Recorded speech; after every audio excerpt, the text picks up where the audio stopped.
Game time decisions on SportsGrid.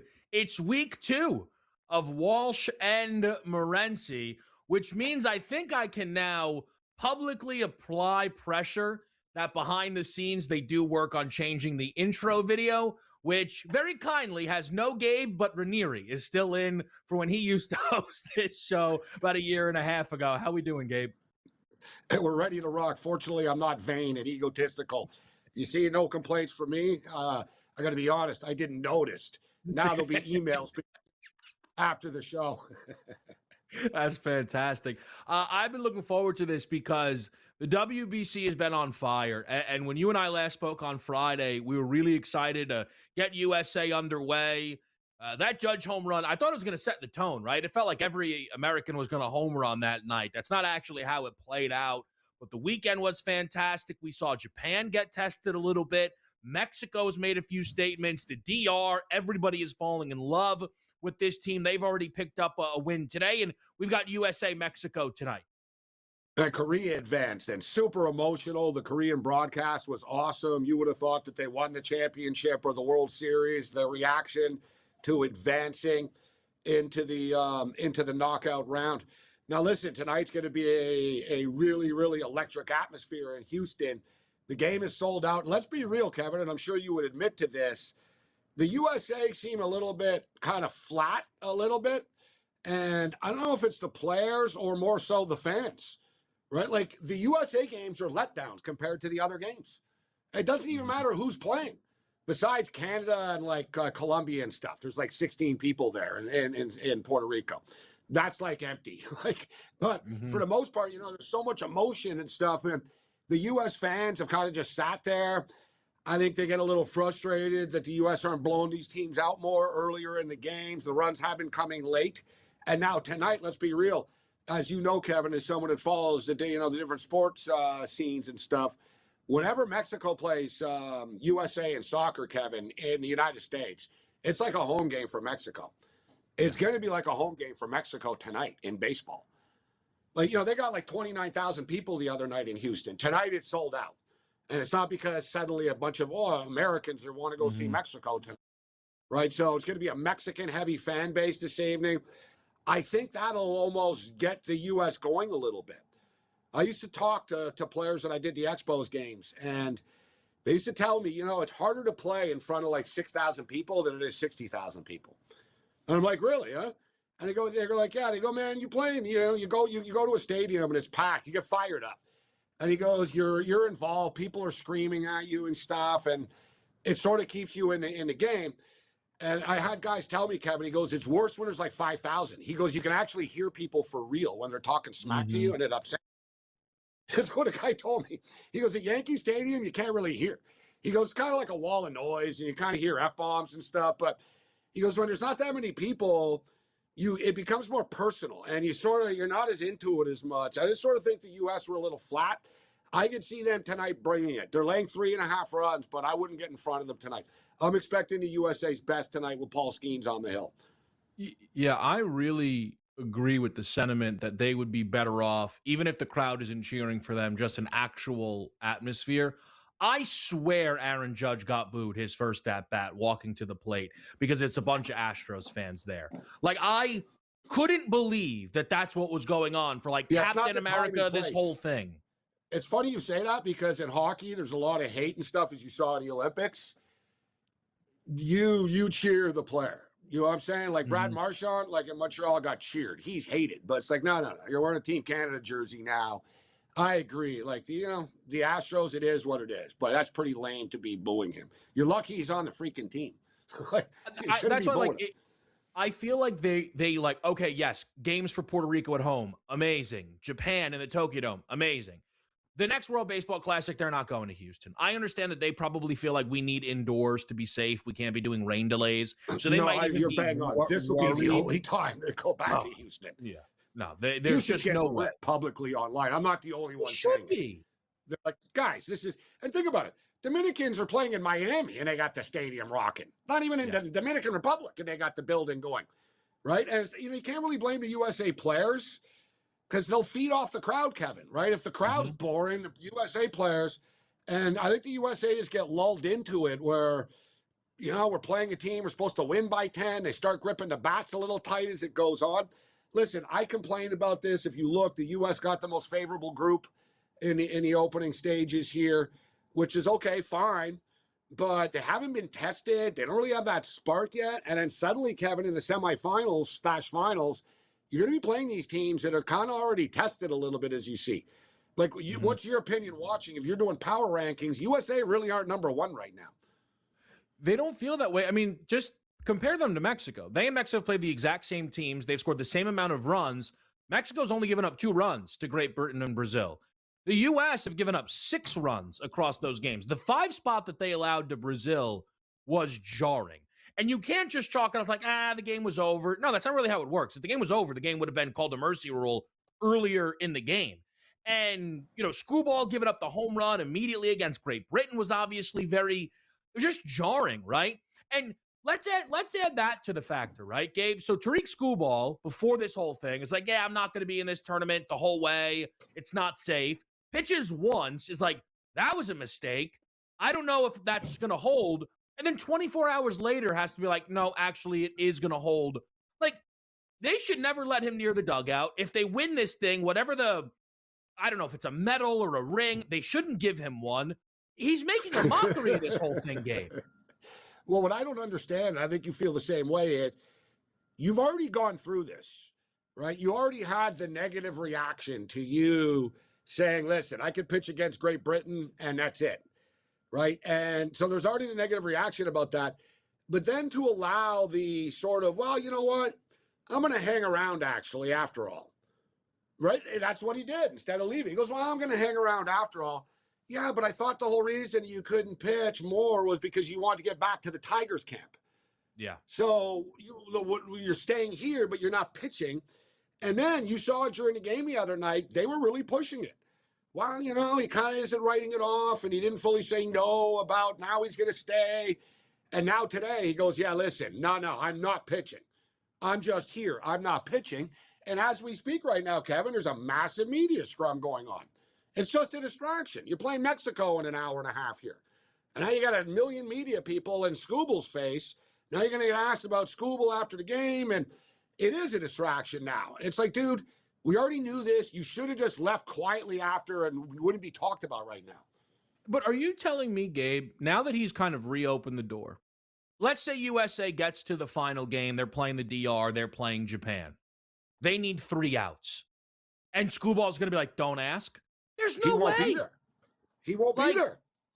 He better leave, though. Gabe, if he's sitting there, he's going to have to fight because that moment's going to come calling, right? Like, all these pitchers, they stay on routines, right? Like, he'll be ready to go, so he better leave. The whole thing is just such a mess. With Skeens pitching tonight, Kevin, his routine will land on the semifinals, which is known. Yeah. So you're putting a lot of pressure on Logan Webb, but Logan Webb, so you're not going to pitch him again until then? Right? Like, this is the U.S., the U.S. is not in this, like, and it doesn't really matter, because it's going to come down to middle relief. But this was my concern with the U.S. that, on paper, it sounded awesome. But ultimately, it's like, all right, Skeens is going tonight. He'll go in the semifinal. Logan Webb's already gone once. He said he can only go twice. Well, we're going to find out tonight. To get bad teams out. Like, you're lucky you haven't played Japan, Venezuela, Dominican Republic yet. We're going to find out if they can win, if they can put 10 on every team tonight. Because it almost now seems like that's the whole thing, right? We spend so much about, Judge is here, Bobby Witt is here, Raleigh's here. Well, maybe that's the MO, right? They're just going to have to score that much on every team. Let's talk about this total. Venezuela's in action. Plenty to hit after the break on SportsGrid.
Back right here on Game Time Decisions. We're going to continue to, of course, break down USA Mexico. I want to pause it just for a second because, Gabe, I want to figure out how you're betting that game. I think there's some real value in Venezuela, Nicaragua. I was looking across a few different books. There was a DraftKings where I know, obviously, everyone varies what they can and don't have access to, but they had minus 120 for the yes runs first inning, over half a run in the first inning. I think this is a really strong angle because it's, for me, Ronald Acuna Jr. right now is, you can tell how frustrated he is. And it's not that he's bad, but he's walking a ton. I think he's dying to hit a home run. I don't think he's a bad look for a home run prop. And I love that Jackson Churro makes his debut. One of the best hitters for the Milwaukee Brewers. Now, with a piping hot Louis Arise, listen, maybe Nicaragua's a part of this or helps me out. But, Gabe, I think Venezuela could put up multiple runs right off of the jump here in this game. I don't disagree, but let me ask you, because I've approached this from this angle a couple of times in this tournament. I've got a 160 here in front of me right now for a run in the first inning. So like we talk about, guys, WBC, shop around. Different books are going to have different numbers. But, all right, a run in the first inning, we're kind of just banking on Venezuela scoring, right? Mm-hmm. Is Nicaragua going to score? Probably not. Like, no, right? I don't think they are. So I see, what's your first inning money line number? Because that's what I would look at.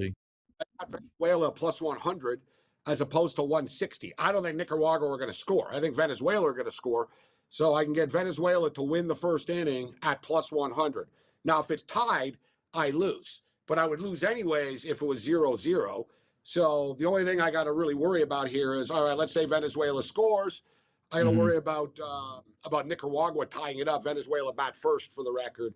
I like the plus 100 better, Kevin, for the numbers that I'm getting, to take Venezuela to win the first inning over will there be a run in the first inning. But I guess it depends on what your book is and what the number is.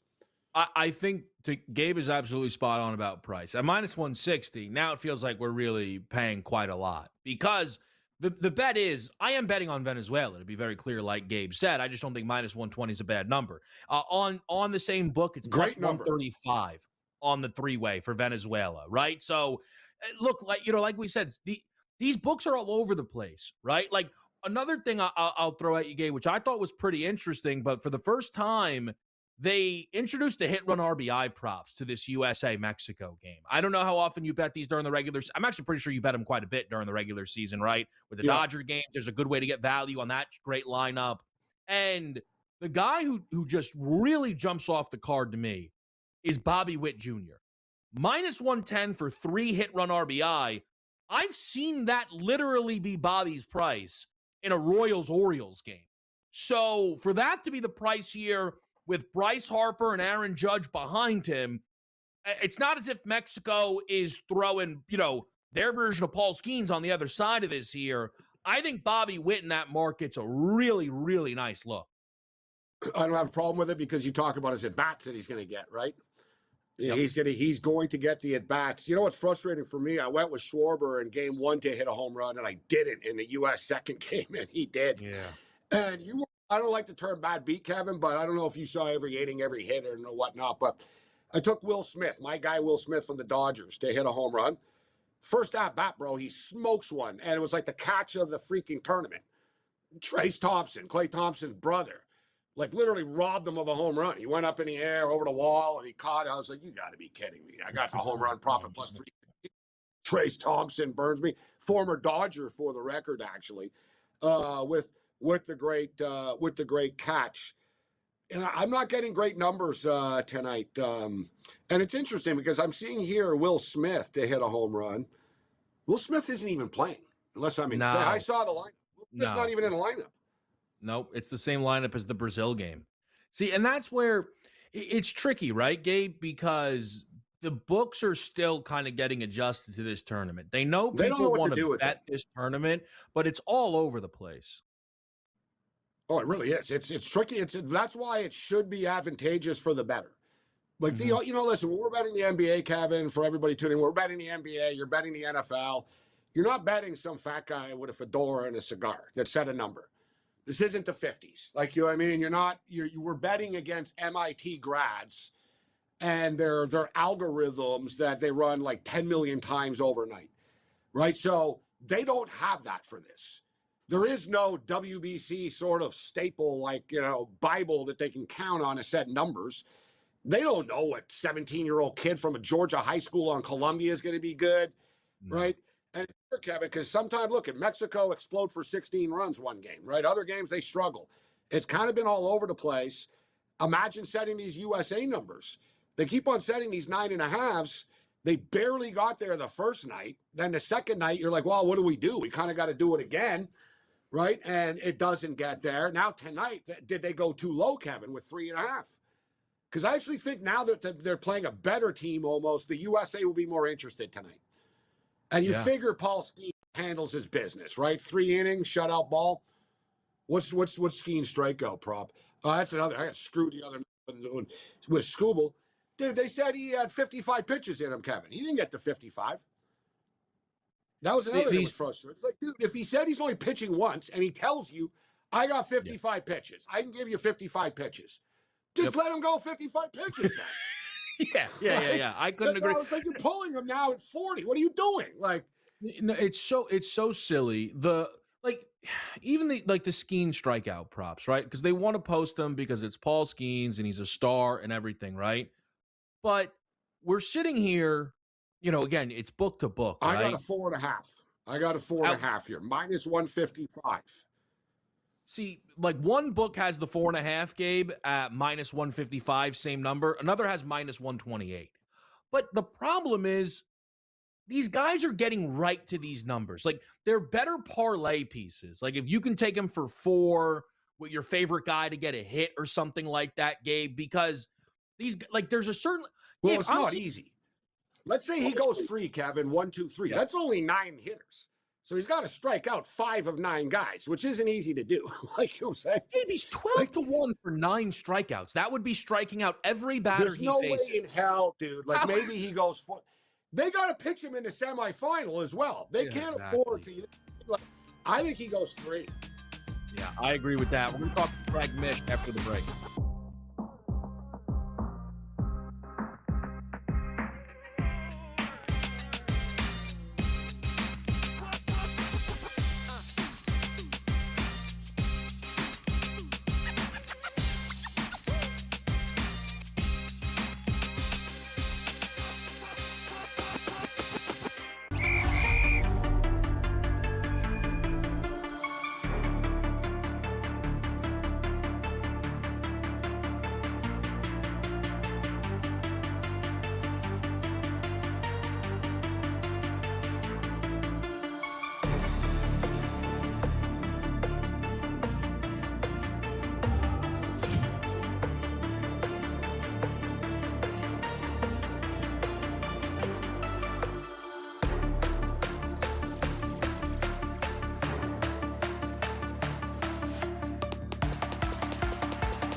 Back on Game Time Decisions, and we are now joined by Craig Mish, of course.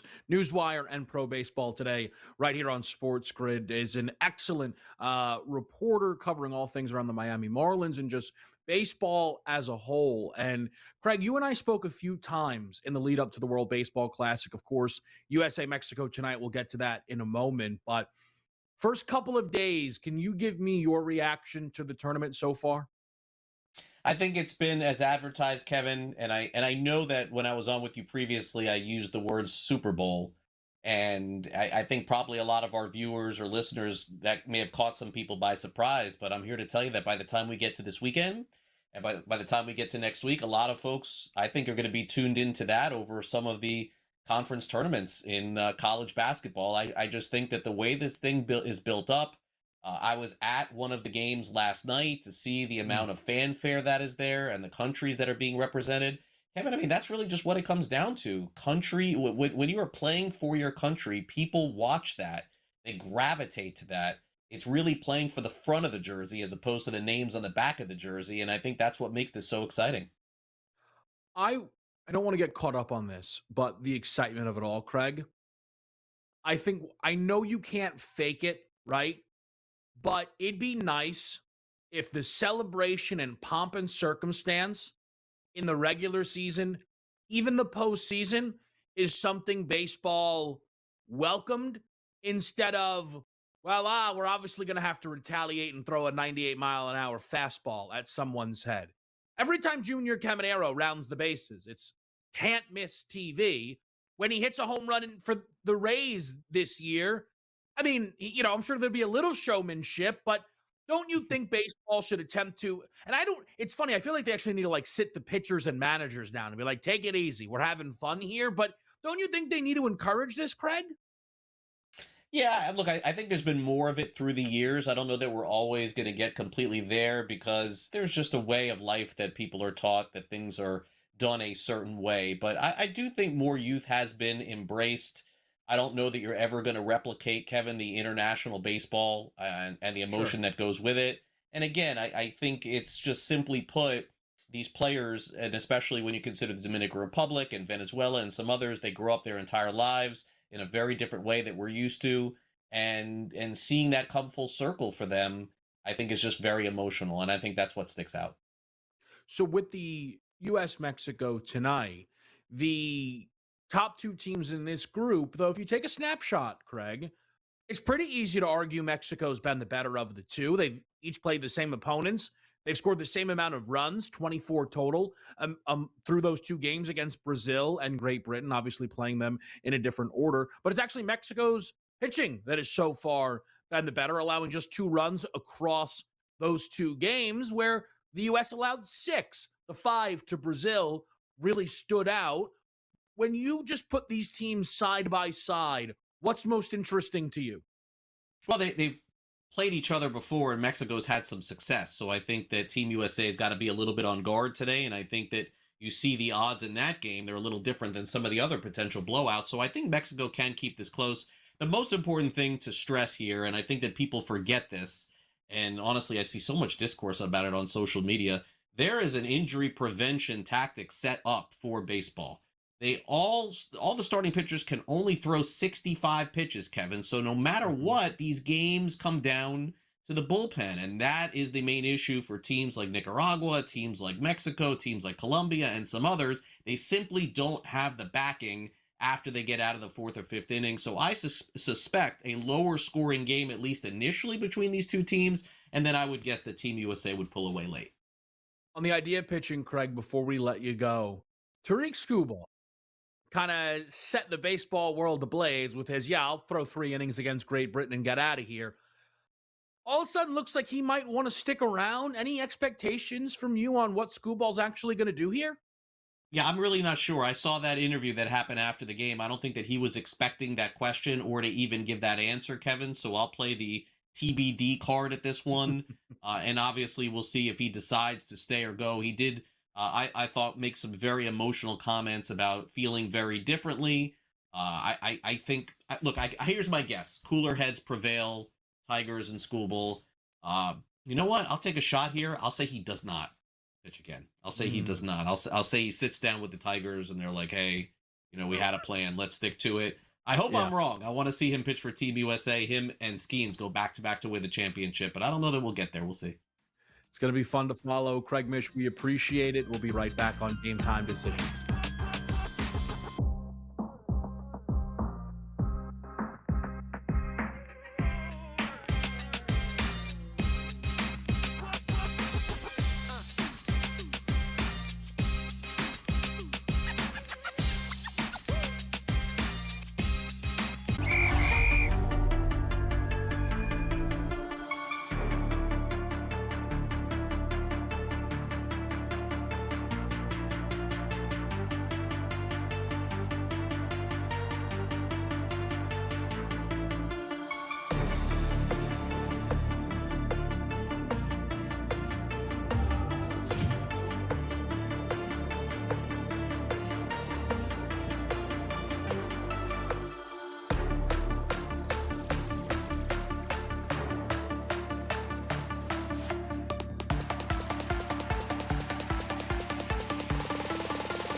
Game Time Decisions here with you on a Monday night. It's Kevin Walsh, it's Gabriel Morency, and we are taking a look at the NBA board. We'll get to the WCC in just a second. The big game on the NBA slate is Oklahoma City and Denver. The issue is we are at the mercy of an injury report that is just not updating fast enough. We don't know if Jamal Murray is playing.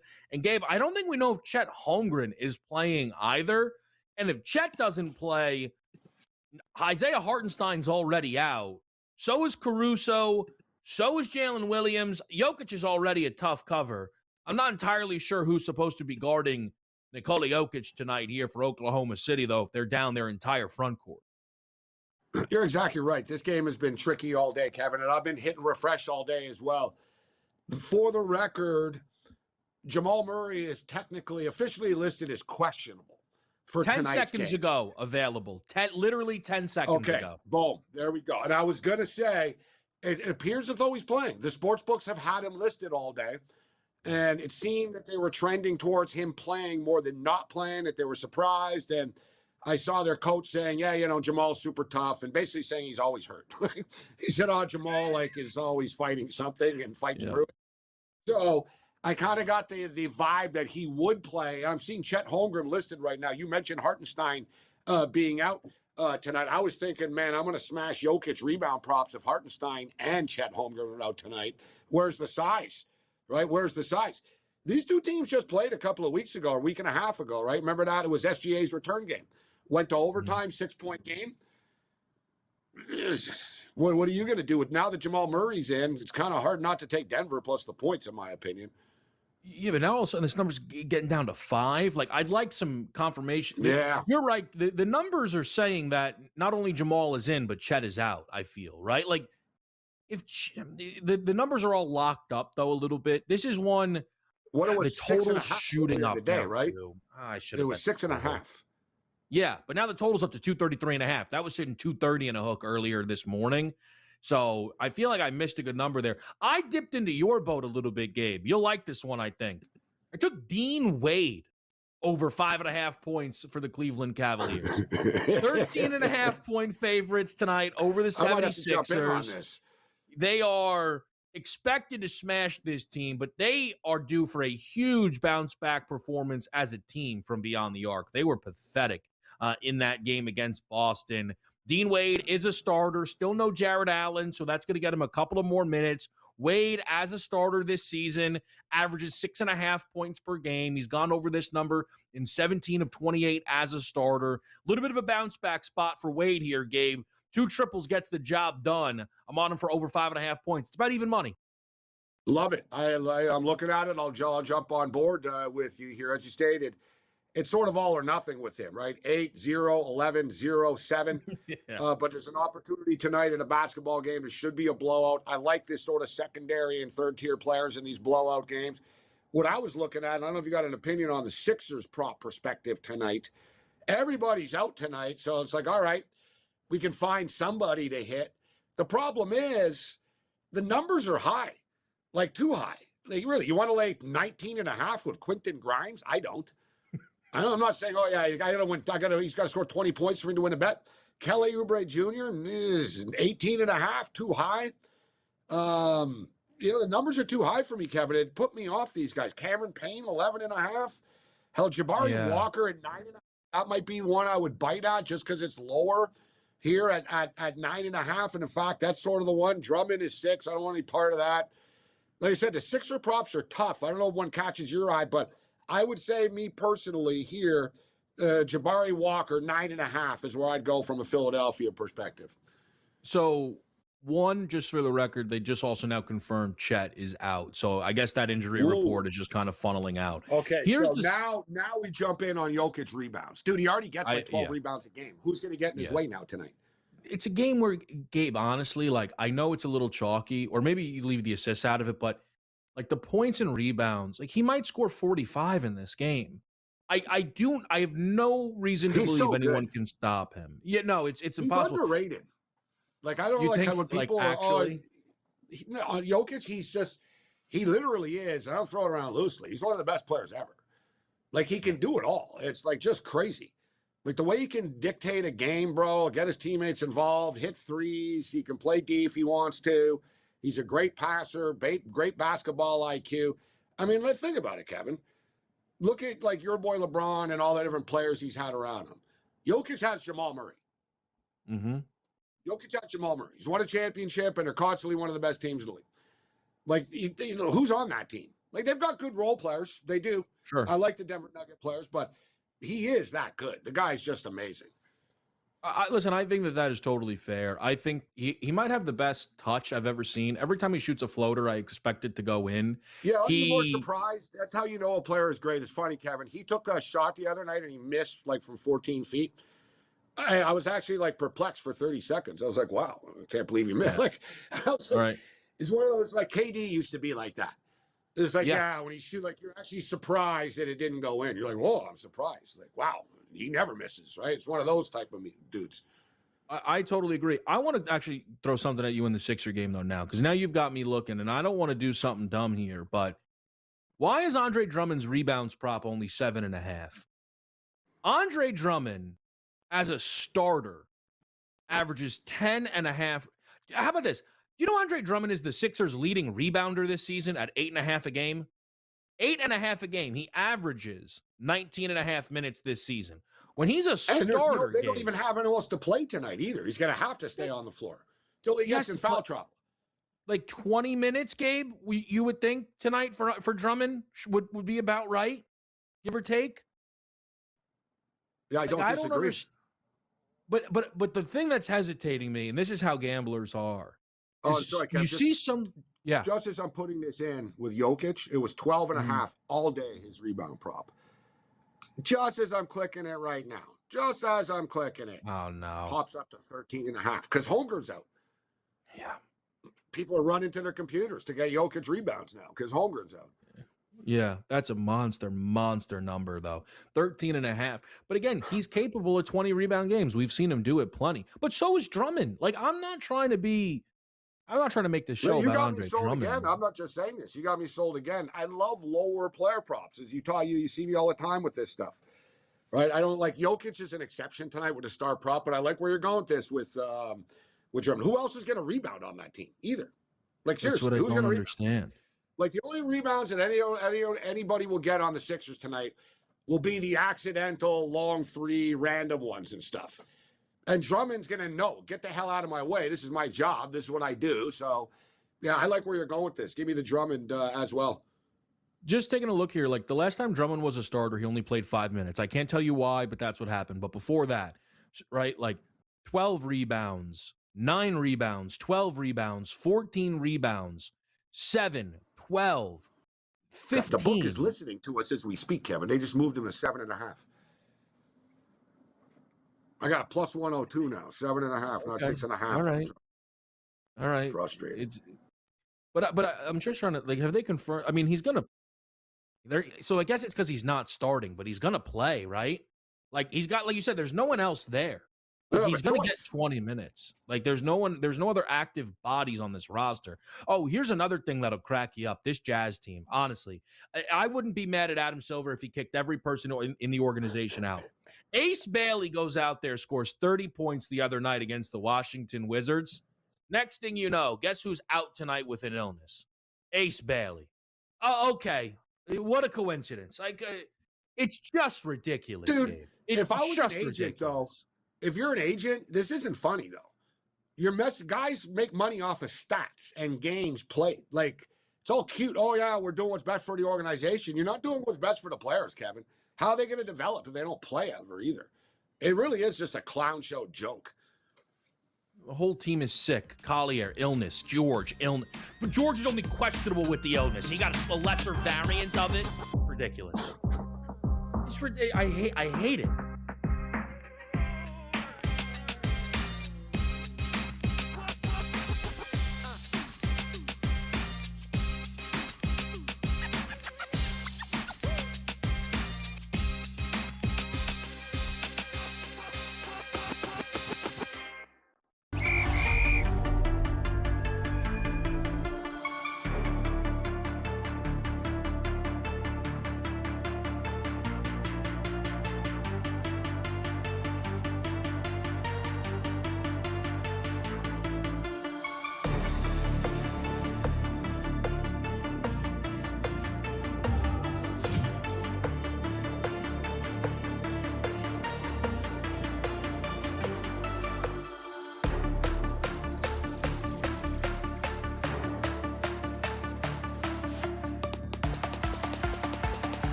Game time decisions here on a Monday night. Gabe, let's get over to the WCC tonight because this is where a lot of people are going to be betting on the College Board. There are a couple of other spots, so if you like any, let the people know, of course. You're involved once again in some local action, aren't you? I feel like you usually pick off a Jersey or New York school. Yeah, I can't help myself. Got a soft spot in my heart, Kevin, and as long as we're at it, shout out to my crew over the LIU Sharks getting it done. Off to the dance. Always had a soft spot in my heart for that team. So glad to see them pull it off. Win or lose, actually, right? They get in because of the stupid stuff that the team that they're playing in the finals aren't eligible. But yeah, I'm on Monmouth right now. Pretty much a pick 'em. What I got Monmouth, was it +1? Let's see, Monmouth money line. Monmouth money line -120. I got the over 152 as well, which is slowed down. It was not a bad pace early, but it's 28-24 right now. But yeah, the West Coast Conference tonight, guys. We're into the Final Four of the West Coast Conference. The Beavers upset the San Francisco Dons. And the Dons aren't a great team, but Oregon State are pretty much terrible. So it's kind of a surprise that it's Oregon State playing tonight. They're getting 20.5 against the Zags, Kevin. 145 is a pretty low number for a Gonzaga game as well.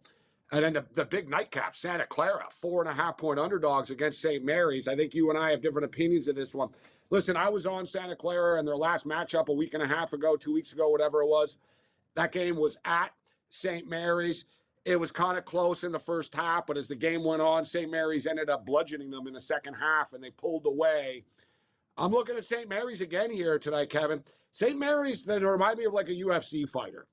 They kind of beat everybody in their weight class, and then they lose to the champ. And they get pushed back down again, and then they beat everybody else again, and then they lose to the champ again. It's like rinse and repeat. They haven't lost a game since they lost to Gonzaga, right? They've won 7 straight times since they've lost to the Zags. I just think St. Mary's think we're good enough this year to beat Gonzaga for real in the final. I'm going to take St. Mary's tonight. I don't mind it. It's not one of these spots where I can't believe someone's on the other side. I think the way you describe St. Mary's is kind of perfect, and I know that is applicable. I feel like there was a guy at like 135 like every year. It's like, all right, I have to. Dan's like he's got to fight the champ again. He never loses. He fights the champ, goes right back down. Used to be Uriah Faber, the California kid. He'd win like 7 in a row. And he'd be like, oh, you're couldn't back, beat bro. Dom Cruz. He would lose. Yeah, it'd be like, all right, you got to do it over again. And he would. He'd be win like 5 in a row again. Hey, now in the UFC, you win twice in a row and you get a title shot again. But that's another story. Yeah. So I like Santa Clara. Look, in part of what you mentioned the game 2 weeks ago, that number was 5.5. We're now 4.5 here on a neutral court. We know how valuable home court is. You brought that up. That's interesting that they laid 5.5 on their home court. Now it's 4.5 on a neutral court. I think it was because of the result. Which is fair, but I think then let me almost trust the initial number, right? That initial number would suggest that there's maybe like a 2.5 point gap between these teams. So I think it's on the board. St. Mary's plays so slow that a 4.5 points could matter in a game, right? Where they win it by 1, 2, or 3. The other element, Gabe, you usually have to pay a tax for teams who need games. Santa Clara is a part of this bubble crew, and everyone talked about it over the weekend. The bubble got annihilated. They all lost. Well, Santa Clara didn't, right? Santa Clara last night handled their business against Pacific. They looked pretty good in the game. A win here for Santa Clara. They're in. There's not a question in the world. So I think there's a bit of value. I'm going to call it now, Kevin. I say Santa Clara, as of right now, they're in the play-in, I would say. I think Santa Clara backdoors it right now. Even with the loss tonight, a close loss, good effort, I think they're fine. Yeah. I think a blowout loss, they could sweat it out for the next couple of days and watch some other teams. But I think they can end up getting into the play-in soon. I'll just throw it out there. Can we dismiss Auburn yet? The coach is talking about how they're worthy and Bruce Pearl. Bruce Pearl's not doing his kid any favors, Kevin. I got to tell you that, right? So you run your mouth about Miami, Ohio. We all knew where you were going with it, Bruce. And then you admit that you got your son the job, that it was a Nepto hire. And you're talking about a 16-15 basketball team, and now the son is talking about how they have more quality wins than other teams. Dude, you're 1 game over 500. It's crazy. Seriously, you want to be like 16-18 and still talk about deserving to get in? Like, And I'm that's what's sick going of to it. happen. I don't know. First of all, I think what the Pearls did to those kids is disgraceful. Again, getting your son the job is fine. He could have got his son the job in April or May. He did it that way his son would have a roster. And like the kid Tahad, I said it before, Tahad Pettifor was just between the NBA draft where he would have been a first round pick or going back to school. Well, he went back to play for Bruce and instead played for Steven, and Pettiford's going to have to transfer now because he's on no NBA radars in a loaded draft class. They screwed a bunch of people over. They're like, we beat Florida. Good for you. It makes me sometimes worried about my Florida future. Like, are they vulnerable in a way, like in a 1-8 game, right? It doesn't tell me that Auburn belongs in the dance. It's like losing to the New York Jets in the regular season. There's like only one team's ever won the Super Bowl. If you lose to the Jets somehow, it's like you're done. It's just like, really? It's like, yeah, you lost to the Jets. You can't win the Super Bowl. Yeah. Santa Clara, to your point. Quickly, though. I'll just throw it out there. Did you? Nice signings. Yeah, the Jets building their defense. Yes, sir. Here's what I like about the Jets, though, is I've been talking, you know this, Gabe, in the office. There's a lot of Jet fans. They're like, we're going to be bad. You're not going to get me. You're not going to get me to buy in. You're not going to get me to buy in. And even today, the Minka trade happens. They're like, oh, wow, it's not a bad move. Not a bad move. Listen, we get this Arvell Reset too. This defense could be top 12. It's like, yeah, there we go. And by August, they'll be predicting 9 wins and a wild card. It never ever fails. Last year, and I'm pretty good. I'm very good with win total bets. And last year, I was like, you know what? 5.5, man. The Jets, they can get to 6. I was like, they can do this. And then as the season approached, I was like, what are you, insane? You're going to bet on Don't do it. I was like, don't do it. Yeah. I was like, don't do it. But I actually like what they have on paper. But they've looked good on paper for a couple of years now, actually, right? Yeah, this is the worst they've looked on paper. So, but maybe that's the trick, right? But that's the thing. That's the thing. Yeah, it's sort of a restart here now. You know? Yeah. Low expectations. Really. Like, who's their quarterback? Geno Smith.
All right, game time decisions. I feel like we have to do a mini show inside the show within this small little segment we have here.